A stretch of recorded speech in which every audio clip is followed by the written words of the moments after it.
You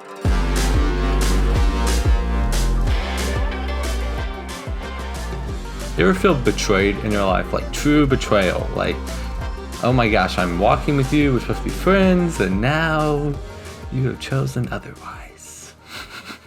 It can be a hard thing to face, right? Betrayal.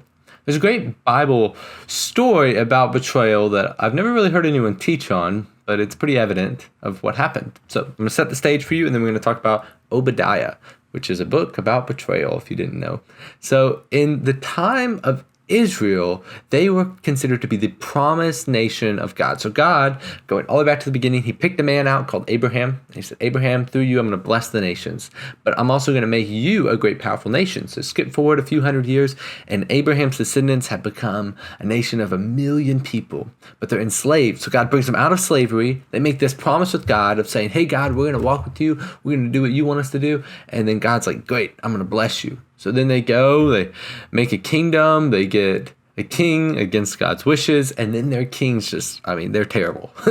They start rebelling against God, doing truly evil things, like evil things. Like they were burning their kids alive as sacrifices to false gods, just evil things. That's not where the betrayal comes. So then God comes to them through prophets like Isaiah, Jeremiah, Ezekiel, and is like, hey, I'm going to demolish your nation. You think what you're doing is right? It's not.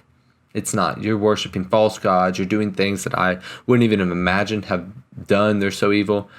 And so because you did that to my nation, because you, my chosen people, are doing this evil thing, I'm going to destroy you. And after God destroys their nation, they're left in ruin. They're left to rebuild. And God promises them that after some time, he'll rebuild and, bring them back. But then what happens is so crazy is they're attacked. And they're attacked by a certain group of people that really should not have attacked them. It's the nation of Edom. And so to go back all the way to Abraham, you have Abraham, then Isaac, and then Jacob. But Jacob had a twin brother named Esau, and his descendants became the Edomites, and Jacob's descendants became the Israelites. So they're united through this brothership. But instead of Edom coming to Israel's side saying, hey, you guys messed up as a nation, you did some terrible things, but I'm going to come beside you and at least not attack you. Maybe I'll help you, but I'm at least not going to just come in and take advantage of this terrible situation that you're in. Yet instead, they do just that. It says this in Obadiah chapter 1, verse 7. There's only one chapter. All your allies will turn against you. They will help to chase you from your land. They will promise you peace while plotting to deceive and destroy you. Your trusted friends will set up traps for you, and you won't even know about it. So what should they do? I think you're faced with two decisions when someone betrays you. Well, there's three. There's a bad one. The bad one is to get revenge, to take things into your own hands. But the other two are to, first and foremost, we're called to forgive one another as Christ first forgave us, so to extend forgiveness out to them. And here's what I wanted to tell you. When you forgive someone for betraying you, you need to be wise in how you do it. They did betray you. That really hurt. So when you forgive someone, don't immediately trust them again. Wisdom would tell you that wouldn't be wise. They need to earn your trust back. Now, you don't get the privilege of bringing this up 1,000 times. If someone betrays you, you got to say, hey, look, this happened. It's in the past.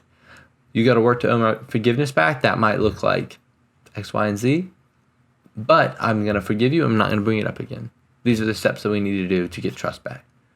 And our final step, if that's not going to work out, is to let God take it into his own hands, which is what God did. So at the end of the book of Obadiah, God promises judgment onto the nation of Edom for attacking Israel. He took it into his own hands. Remember, God says that revenge is mine.